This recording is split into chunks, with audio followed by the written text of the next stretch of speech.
Now that we have a better understanding of establishing reliability and how this can greatly impact our team and team members, let us discuss a positive attitude. When it comes to your teammates and your team's work, it's important to keep a positive outlook. One effective way to demonstrate you're a positive teammate is to highlight the strengths of your teammates, stay away from blame and gossiping, and avoid speaking negatively about the team's projects. Remember, at the beginning of this course, we defined a team as a group of people with a common goal and a diverse set of strengths.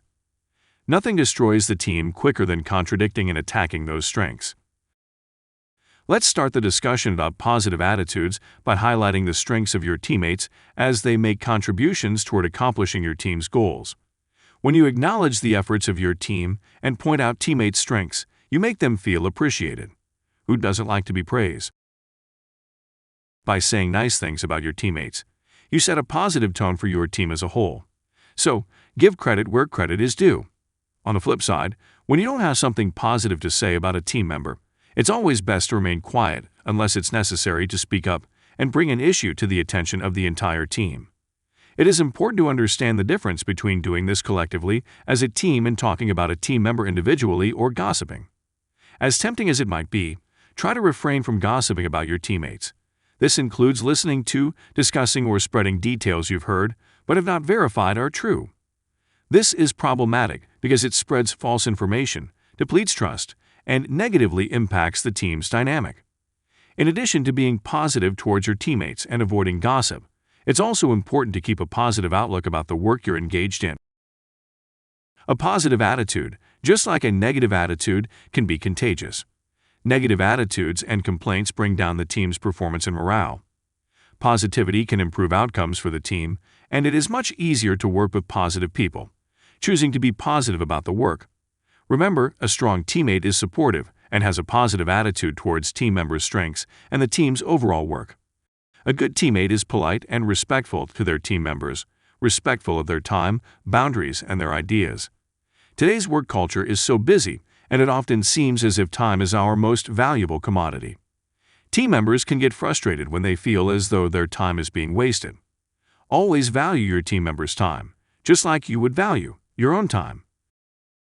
So, what do we mean by boundaries? Well, think of a person's boundary as a line that shouldn't be crossed. If a teammate says to you, "I'm establishing a boundary," such as, "I don't like talking politics in a work environment," be respectful of that. By violating that line, you send a clear message of disrespect to the person who shared a boundary with you, which can destroy any trust and respect we discussed earlier. You aren't going to agree with your teammates on everything, like ideas, concepts, or maybe a strategic approach you take with a project, and that's okay. Some healthy disagreements on a topic can often force teams to consider multiple perspectives and develop a stronger outcome. When working on a team, it's important to make sure you're respectful of ideas, whether or not you agree with them. You should never be so unprofessional that you try to ridicule, diminish, or belittle a team member's ideas or viewpoints. In situations or ideas that you disagree with, you can discuss your perspectives, just don't get to the point you become involved in a heated argument. Intense arguments and expressing anger is a quick way to alienate your team members and create division. If you find yourself getting angry or frustrated, it's best to step away and calm yourself. That is not to say teams will not experience disagreements and conflicts. You should expect occasional disagreements and even conflict on your teams. Remember, peaceful conflicts can force teams to consider multiple perspectives and develop a stronger outcome. It's perfectly fine to disagree with your teammates. You just don't want to be constantly disagreeable. Remember to separate the person from their ideas and still have positive relationships with people you disagree with. You should never allow a difference of opinions to get in the way of an otherwise healthy working relationship. Remember, great teams and effective team members continuously demonstrate professionalism, politeness, and respect for their fellow teammates, particularly of their time, boundaries, and ideas.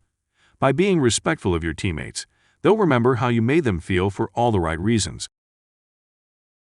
Effective teams understand that they can accomplish more, with a higher level of quality, when people work together, more than an individual working alone, or with a less dedicated team.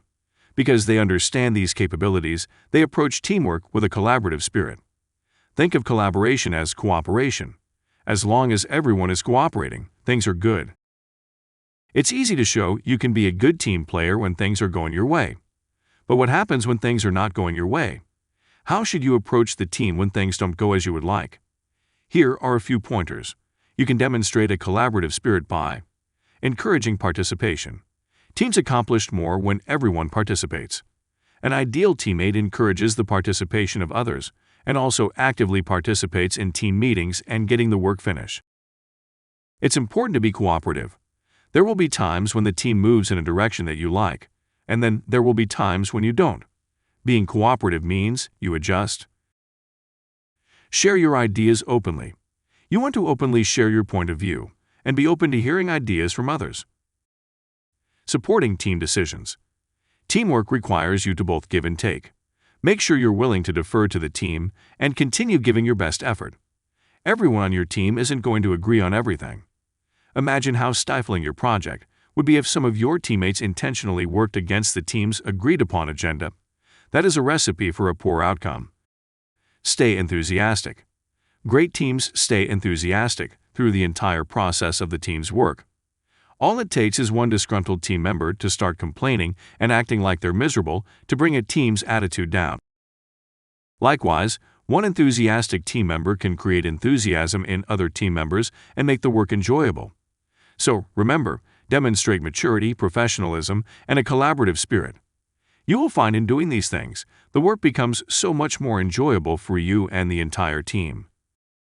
The last characteristic we will discuss is professionalism. It's not a mistake that we discussed professionalism last. If you think about it, everything we have discussed up to this point is a part of being a professional. In the team environment, everyone respects, values, and appreciates professionalism. Take a few seconds and think about why this statement is true. If you've been paying attention to all the things we have discussed throughout this course, the answer should be pretty obvious. Everything that involves being a good team member and having a great team falls under the professionalism umbrella.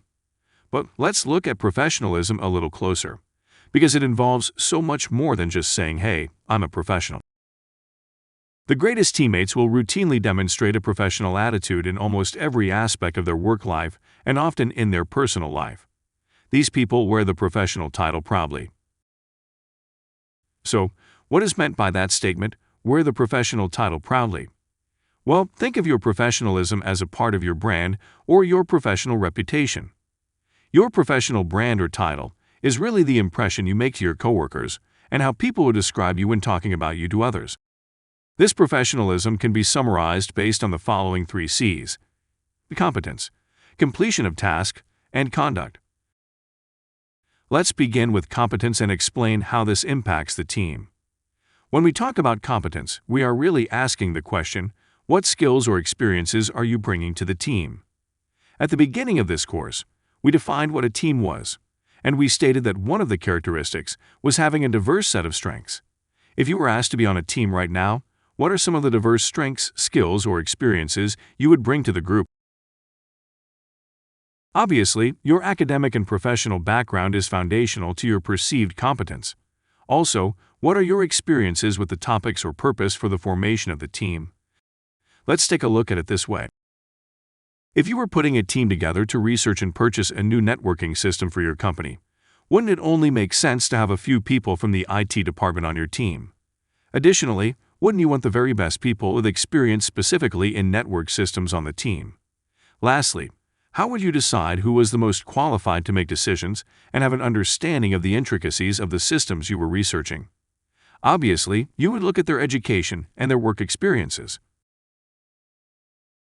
It makes very little sense to form a team of human resource specialists to decide what the best networking system is for your company, and not include the people that work with network systems every day. Would it? However, you might be surprised at how often this scenario occurs. What about your ability to complete tasks? Your ability to complete your tasks and do the job well will affect how your teammates see you, in addition to the quality of the work you produce. If you are known as a person that gets the job done and your work is always of the highest quality, you are going to be highly recruited to be a part of a team. Opposite of that, if you are always late providing deliverables and your work is always sloppy and unfinished, chances are you won't find yourself on too many teams. Now, there are a few that are probably thinking, great, I didn't want to be on a team anyway. Well, there may be a point to that. However, you probably won't be a part of an organization very long either. Finally, there is your conduct. When it comes to how you conduct yourself, there are a few things to keep in mind. Professional colleagues behave, speak, and dress in ways that represent the team in a positive light. Your conduct is not only a reflection of your professionalism, but the professionalism of your team as well. Carry yourself in ways that will make your organization and your team proud to be associated with you. When it comes to how you speak, limit your use of profanity and offensive language, even when joking. Lastly, you'll also want to make sure you dressed appropriately for the expectations in your work environment. A professional teammate looks the part. Demonstrating professionalism regularly will help make you an invaluable teammate. You can do this by making a habit of a few key behaviors. Just remember the 3 C's: competence, completion of work, and conduct. Now that we have discussed the characteristics of an effective team member and the elements that productive teams should have, you're well equipped with the knowledge necessary to become a valued team member. But this knowledge is only effective if you put it into action. You don't have to do all of this at once. Build on each of these characteristics in small increments. Pick 2 or 3 of the attributes we discussed and focus on those weekly. Before you know it, you'll be effortlessly demonstrating your value as a teammate.